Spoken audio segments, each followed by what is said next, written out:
दोस्तों, एक लड़का जिसकी अभी अभी शादी हुई थी, वो अपनी नई नवेली पत्नी को छोड़कर दुबई जा रहा था। जाते वक्त अपनी पत्नी को समझाता है कि देख तू घर पर सही तरीके से रहना और मैं 3 साल बाद आऊंगा। तो पत्नी कहती है ठीक है जाओ तुम। और फिर उसके बाद वे अपने एक दोस्त को बुलाता है और उससे कहता है कि भाई देख मैं तो दुबई जा रहा हूं और तू मेरे घर की जरा देखभाल करते रहना। अगर मेरी पत्नी को कहीं जाना होगा तो तू इसे अपनी कार से लेकर चले जाना, क्योंकि तेरे पास कार है। वो कहता है ठीक है यार, तेरा घर मेरा घर, कोई बात नहीं, तू जा आराम से वहां पर रहना। इतना कहकर वो चला जाता है। लेकिन उसके अगले दिन ही उसका दोस्त उसके घर जाता है और उसके पत्नी से बोलता है कि भाभी, अब हम दोनों को वो काम करने से कोई नहीं रोकेगा। इतना कहकर वो दोनों के बीच ऐसा कुछ होता है जिसका कल्पना भी नहीं की जा सकती। तो दोस्तों चलिए जानते हैं पूरी कहानी इस वीडियो में। लेकिन वीडियो में आगे बढ़ने से पहले वीडियो को लाइक और चैनल को भी सब्सक्राइब कर लीजिए ताकि मेरा हौसला बढ़ता रहे। तो दोस्तों, ये कहानी है उत्तर प्रदेश के बलरामपुर की। वही का एक लड़का जिसका नाम पंकज होता है, वो 3 साल दुबई में रहा और दुबई से जो भी कमाता था अपने एक दोस्त सुनील जिसका नाम होता है, उसके खाते में वह भेजता रहा। और वो इसलिए भेजता रहा क्योंकि उसके माता पिता अनपढ़ थे, बैंक का चक्कर लगा नहीं सकते थे। तो इसीलिए सुनील से उसने पैसे लिए थे ब्याज पर दुबई जाने के लिए। तो उसके खाते में उसके ब्याज के पैसे वो भेजता रहा। और उसके बाद जब उसके पैसे पूरे हो गए तो उसके बाद जो भी उसका बैलेंस बचने लगा वह भी उसी के खाते में भेजने लगा। देखते देखते 3 साल बीत गया। 3 साल के बाद पंकज घर आता है, सुनील से हिसाब लेता है। सुनील उसे पैसा दे देता है। उसके बाद वो एक पायल नाम की लड़की से शादी करता है। पायल बहुत खूबसूरत थी और उसके बाद धूमधाम से शादी करता है। उस शादी के लिए भी वो सुनील से कर्जा ले लेता है, करीब 1-2 लाख, और कहता है यार फिर जाऊंगा कमाकर तुमको दे दूंगा। वो कहता है ठीक है, पैसे दे देता है। फिलहाल पायल से शादी होती है। 3 महीने की छुट्टी पर आया था और उसके बाद वो 3 महीने बीत जाते हैं। फिर वापस से वो दुबई जाने की तैयारी करता है। अब पायल जो थी उदास हो जाती है, रोने लगती है। लेकिन वो कहता है कि ठीक है, अब की बार आऊंगा तो फिर नहीं जाऊंगा। और फिर अपने उसी दोस्त को, उसी परिचित को, सुनील को बुलाकर कहता है कि भाई जरा देख लेना मेरे घर की समस्या जो है, अब मैं जा रहा हूं और जैसे मैं तुम्हारे खाते में पैसे भेजता था वैसे तुम्हारे शादी के जो मैंने कर्जे लिए हैं वो भेज दूंगा।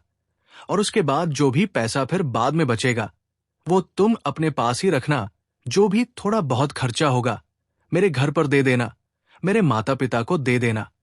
और मेरी पत्नी को कहीं आना जाना होगा तो भाई तुम पर ही भरोसा, तुम्हारे पास कार है, इसको तुम ले इसके मायके वगैरह चले जाना, पहुंचा देना अगर ये कहेगी तो। वो कहता है ठीक है। अब दोस्तों, पंकज तो चला जाता है दुबई, लेकिन जो उसका दोस्त सुनील था वो अक्सर हफ्ते में 1-8 दिन पायल के घर पर आ जाता था। जैसे आता था, पायल उसे पानी देती थी, चाय बनाती थी, उसके बाद बैठकर बातें करती। वो कहता क्या हाल है मैडम, तुम्हारा मन लग रहा है कि नहीं लग रहा है, हंसी झांक कर लिया करता था। पायल जो है मुस्कुरा देती थी। और दोस्तों, उसकी खूबसूरती देखकर जो सुनील था वो मन ही मन कुछ अलग ही सोचने लगा। फिलहाल जब वो हंसती थी, मुस्कुराती थी, तो इसके मन में ख्याल आया कि शायद ये मुझे लाइक करती है, क्योंकि सुन रखा था हंसी तो फंसी। इसी बात पर वो सोचने लगा कि शायद पायल मुझ पर मरती। लेकिन दोस्तों, 5 महीने बीते थे कि तभी जो पंकज था उसका काम वगैरह चल नहीं रहा था। कंपनी ने उसे वापस भेज दिया। जब वो घर आ जाता है तो पायल तो खुश हो जाती है पंकज को देखकर, लेकिन जो सुनील था वो उदास हो जाता है। कहता है यार मेरा काम बन रहा था और बनते बनते ये आ गया। उसके बाद फिर जो है 2-3 महीने पंकज रहा। पंकज का बुरा वक्त शुरू हो जाता है क्योंकि पास में पैसे नहीं। घर आकर बैठ गया। फिर वो दुबई जाने के लिए हाथ पांव मारने लगा। फिर सुनील से और पैसे उधार लिया, कहीं और अपना पासपोर्ट लगाया। उसे वीजा मिला और फिर वो 1.5 महीने बाद दुबई चला गया। और फिर यही सारी चीजें वो समझा कर चला गया। सुनील को बोलकर चला गया कि भाई जरा तू देखते रहना।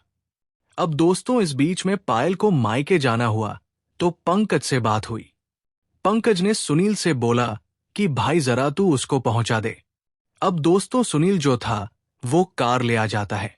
फिर पायल से कहता है कि चलो फटाफट तैयार हो जाओ और तुम्हें मायके छोड़ना है। तो वो कहती है कि आप किस लिए आ गए? मैं चली जाती। कहता है किसके साथ चली जाती? वो बोली मैं ससुर जी के साथ चली जाती, मुझे छोड़कर चले आते। तो वो हंसने लगता है, कहता है अरे कहाँ ये बूढ़े आदमी, तुम्हें तो इनके साथ जाने में शर्म लगेगी। वो बोलती है कि मैं तो मायके में भी अपने बाऊजी के साथ जाती थी, पापा के साथ जाती थी, वह भी तो बुजुर्ग है, इसमें कौन सी शर्म। अब दोस्तों, फिलहाल वो गाड़ी में बैठ जाती है और उसके बाद दोनों चल देते हैं। रास्ते भर जो है वो उसे गाना सुनाता रहा, एक से एक। फिर उसने पायल से कहा कि तुम इतनी खूबसूरत हो, काश कि मुझे भी ऐसी ही कोई मिली होती। मेरे पास तो बहुत पैसे हैं, लेकिन मेरी बीवी ठीक नहीं है, तुम्हारे जैसी खूबसूरत नहीं है। अगर वो तुम्हारे जैसी होती तो मैं भी ऐश करता। तो बोलती कोई बात नहीं, किस्मत किस्मत की बात है, और मेरा मानना है कि जो भी मिले उसी के साथ खुश रहना चाहिए। सुनील बोलता है कि तुम पंकज के साथ खुश हो क्या? बोलती है हाँ, मुझे कोई दिक्कत नहीं है। तो हंसने लगता है, बोलता है इसका मतलब तुम्हें खुशी क्या होती है ये पता ही नहीं है। तो बोलती है क्या होती है खुशी, मुझे बताओगे? तो बोलता है ठीक है, चलो मौका मिलेगा तो बता देंगे। अब दोस्तों, वो उसको लेकर जा रहा था। इसी बीच एक रेस्टोरेंट पड़ता है, वहां पर गाड़ी रोकता है और कहता है चलो तुम्हें कुछ खिलाता पिलाता हूं गया। अच्छी अच्छी चीजें खिलाया और उसके बाद दोस्तों एक वो कमरा बुक कर देता है। उसके बाद पायल से कहता है कि चलो थोड़ा आराम कर लेते हैं।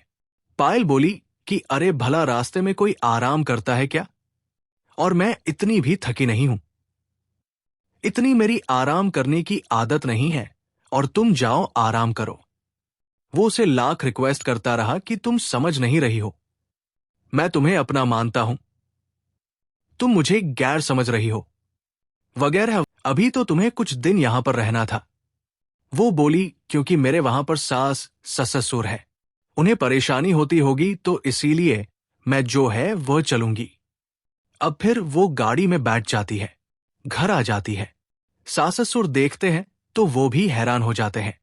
ससुर उसके पूछते हैं बेटा इतनी जल्दी कैसे आ गए तुम? तो बोली क्योंकि मम्मी को खाना वगैरह बनाने में दिक्कत होती होगी, तो इसीलिए मैं चली आई।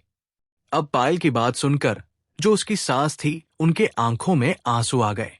शायद ये हिंदुस्तान की पहली सास होंगी कि जिनको बहू का प्रेम देखकर आंखों में उनके आंसू आए थे। फिलहाल वो रहने लगती है, लेकिन इधर जो पंकज था जहां पर गया था वहां पर उसका काम वगैरह नहीं चल रहा था। इधर जो इसने पैसे दे रखे थे वो पैसे ब्याज पर ब्याज बढ़ते जा रहे थे, और सुनील जो है पायल को हासिल करने की कोशिश कर रहा था। पायल उसके चंगुल में आ नहीं रही थी, तो सुनील ने अपना नया हथकंडा अपनाया। वो पंकज से पैसे मांगने लगा कि भाई मुझे ट्रैक्टर लेना है और मुझे पैसों की जरूरत है, मेरे पैसे दे दो। तो अब वो भी परेशान हो गया, बोला कि ठीक है। अब पंकज ये बात जो है पायल को बोला कि यार उसके पैसे देने हैं और वो ऐसे से परेशान कर रहा है, दूसरे टाइप से ही बात कर रहा है। तो बोली ऐसा है कि मेरे जो गहने हैं 1 लाख रुपए के होंगे आसपास, उसको बेचकर और उनके कुछ पैसे दे दो, बाकी के पैसे बाद में दे देना। तो पंकज सुनील से बोलता है भाई कुछ ऐसे गहने हैं उसे बेचकर तुम्हारे पैसे दे दिए जाएंगे। अब दोस्तों, सुनील जो है शाम को पायल के पास आ जाता है। उसके घर पर कहता है भाभी जी क्या बात कर रही हो, आप गहने बेच रही हो? तो बोली कि क्या करूं, आपके पैसे देने हैं तो इसीलिए अब उसके लिए कुछ भी कर सकते हैं, कुछ भी करना पड़ेगा। तो बोला कि कुछ भी मतलब वही तो आप कर नहीं रही है, और आप अगर मेरी बात मान जाती तो किसी को क्या पता चलता, और आपके जो पैसे थे वह भी मैं छोड़ देता। वो बोली, हरगिज नहीं, और मैं नहीं मान सकती। चाहे मेरे गहने बिक जाए, जो जमीन है, जमीन बिक जाए, घर बिक जाए, लेकिन मैं जैसा तुम चाह रहे हो वैसा मैं कर नहीं सकती। तो बोला कि अगर ये सब बेचने के बाद भी मेरे पैसे नहीं पूरे पड़ेंगे तो फिर क्या करोगी? वो बोली कि फिर देखा जाएगा, मैं जान दे दूंगी, लेकिन और जो तुम चाह रहे हो होगा नहीं। तो इसीलिए तुम मेरा पीछा छोड़ दो और ये अच्छी तरीके से बात समझ लो और यहां से चले जाओ। अब दोस्तों, वो चाहती तो ये बात पंकज को भी बता सकती थी, लेकिन वो सोची कि वो परेशान है, वैसे भी काम वाम नहीं चल रहा है, तो क्या बताना। इसीलिए सारा कुछ वो खुद ही सह के रह जा रही थी। लेकिन अब सुनील ने सोचा कि कहीं ये पंकज को बोल ना दे, तो इसीलिए वो जाकर उससे बोलता है कि भाई, मैंने तो तुम्हें पैसे दिया, तुम्हारी मदद की, ऊपर से जब जाता हूं घर पे तो तुम्हारी बीवी कहती है कि अगर पैसे का नाम लोगे तो तुम्हें छेड़खाने में फंसा दूंगी और ऐसे कर दूंगी, वैसे कर दूंगी। होंगी तो भाई उसका चाल चलन ठीक नहीं है, और तुम मुझे मेरे पैसे दे दो, उसके बाद हमें कोई रिश्ता नहीं रखना है भाई, तुम्हारे से कोई पहचान नहीं रखनी है। तो वो और परेशान हो गया। उसने पायल को फोन किया कि तुम ऐसे कह रही थी, तो पायल ने उसे सारी बात बता दी। वो परेशान हो गया, बोला ठीक है, अब जो जमीन वगैरह है वो पापा से बोल दो कि बेच दे, और तुम अपने गहने बेच दो, उसके पैसे दे दो, जो भी कुछ बचेगा वो मैं उसको दे दूंगा कैसे भी करके। उसके बाद उसने अपने पिताजी को मायके में फोन किया कि पापा, ऐसी ऐसी बात है और हमारा घर और जो छोटी सी जमीन है वो सब बिकने की नौबत आ गई है और कुछ मदद कर दीजिए। तो उन्होंने कहा, बेटा ठीक है, मैं तुझे 1 लाख रुपए दे दूंगा।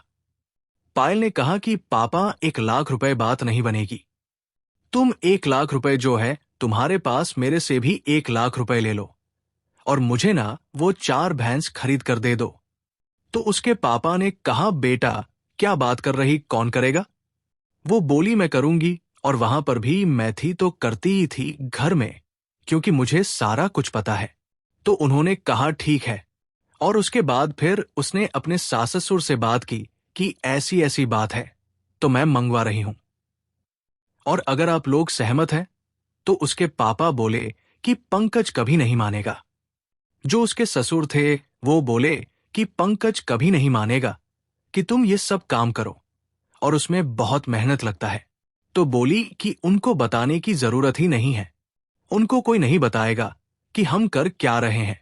तो उसके ससुर बोले, ठीक है बेटा, अगर तू ऐसा चाहती है तो फिर हम भी सहयोग करने को तैयार है, मैं जो है चराने के लिए ले जाऊंगा, तुम्हारी सास जो है चारा वगैरह लाएंगे।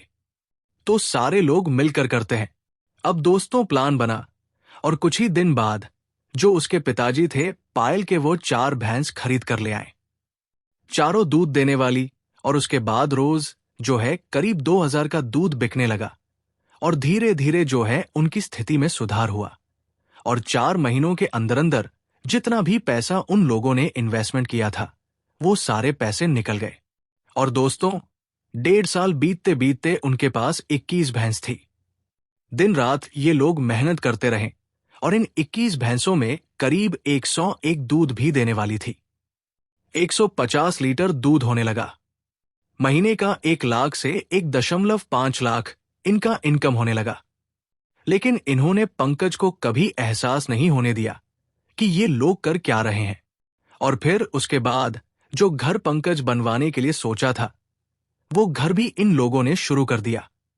जो दुकान बनवाने के लिए सोचा था दुकान भी बनवाना शुरू कर दिया। ये सारा कुछ 2-4 महीने में बनकर तैयार हो गया। 2 सालों का वक्त बीत गया। उधर पंकज परेशान रहता था। एक दिन पायल से कहता है कि यार, जो उसके पैसे हैं ब्याज के ही पैसे नहीं कमा पाऊंगा, क्या करूंगा कुछ समझ में नहीं आ रहा है। तो कहती है, एक काम करो, आप घर चले आओ। दोस्तों, 2 सालों के बाद जब वो घर आता है तो घर आने के बाद जो भी देखता है उसे देखकर उसकी आंखें फटी की फटी रह जाती है। उसे यकीन नहीं होता और लोगों से पूछता है तो लोग भी हैरान हो जाते हैं कि यार तुम्हें नहीं पता तुम्हारे घर पर ये सारा कुछ हो गया। दोस्तों, ये सब शुरू हुआ था 2022 में। 2024 में पंकज अपने घर आता है। आज 2025 है। आज उनका कारोबार बहुत अच्छे तरीके से चल रहा है। इनके पास 50 से ज्यादा जानवर हैं और महीने का करीब 5 लाख इनकम है। आज पायल का एक 6 महीने का बेटा भी है और उसके बाद ये लोग आराम से रह रहे हैं। आराम से क्या, बहुत ही शानदार तरीके से रह रहे हैं। 4-6 लोग काम भी करते हैं। सुनील के जो पैसे थे वो इन लोगों ने चुका दिए। लेकिन आजकल सुनील जो है वो जेल की, उसके बाद अपने मायके में वो काम करती थी, मेहनती थी। उसने देखा था उसके पिताजी 5-6 जानवर के साथ अपना सारा कुछ कर लेते थे। 3-4 उसकी बहनें थी। सबकी शादी उन्होंने ऐसे ही की थी, आराम से। तो उसने बात पंकज को भी बताई थी कि चलो ऐसा कुछ करते हैं और 2-4 जानवर ले आते हैं। लेकिन पंकज ने उसे बिल्कुल मना कर दिया था। उसने बोला, नहीं यार, क्या बात कर रही हो? मैं तुमसे यार अब अपने मायके में जो भी करती थी, अब यहां पर थोड़ी तुमसे मैं ये गोबर पानी वगैरह करवाऊंगा कि तुम ये सब साफ करो। अरे आज नहीं कल तो मैं तुम्हें अच्छे तरीके से रखूंगा। मैं तुम्हें बहुत प्यार करता हूं। तो दोस्तों, पायल जानती थी कि पंकज उससे बेइंतहा प्यार करता है। उसे ये एहसास था कि उसका पति उसके लिए हर दिन दुबई की तपती गर्मी में खून पसीना एक कर रहा है, सिर्फ इस उम्मीद में कि जब वो लौटेगा तो अपने परिवार के लिए एक बेहतर जिंदगी ला सकेगा। और यही सोच, यही भरोसा पायल को हिम्मत देता था। उसे किसी सहारे की जरूरत नहीं थी, ना किसी बाहरी मदद की दरकार थी। उसका आत्मबल ही उसका सबसे बड़ा साथी था।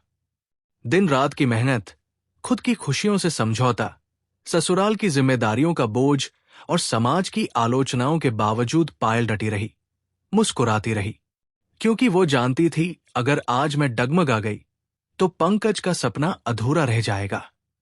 वो चाहती तो अपने अकेलेपन में किसी से भावनात्मक सहारा मांग सकती थी, गलत रास्तों पर जा सकती थी, क्योंकि ऐसे मौके समाज हर मोड़ पर देता है। लेकिन फर्क यही था, पायल ने चुना अपने संस्कारों को, अपने पति के भरोसे को, अपने आत्मसम्मान को। उसने तय किया कि जब पंकज लौटे तो वो उसे सिर्फ एक पत्नी की तरह नहीं बल्कि एक मिसाल बनकर दिखे। और हुआ भी वही। 3 साल बाद जब पंकज लौटा तो उसके सामने खड़ी थी वही पायल, लेकिन अब और भी मजबूत और भी आत्मनिर्भर और भी चमकती हुई। उसका छोटा सा डेयरी कारोबार अब एक सम्मानजनक आय का साधन बन चुका था। घर खुशियों से भर चुका था। माँ बाप की दवा समय पर होती थी और गांव में लोग अब पायल की मिसालें देने लगे थे। और आज पायल, पंकज और उनका पूरा परिवार इज्जत, प्यार और शांति के साथ जिंदगी जी रहा है। तो दोस्तों, ये थी पायल की कहानी, एक ऐसी पत्नी की जिसने अकेले ही अपने घर को संभाला और पति के सपनों को टूटने नहीं दिया। अगर आपको ये कहानी पसंद आई हो तो वीडियो को एक प्यारा सा लाइक जरूर दीजिए। और अगर आप पहली बार इस चैनल पर आए हैं तो चैनल को सब्सक्राइब करना बिल्कुल मत भूलिए, ताकि ऐसी ही सच्ची, प्रेरणात्मक और समाज से जुड़ी कहानियां आप तक आती रहें। तो दोस्तों, इस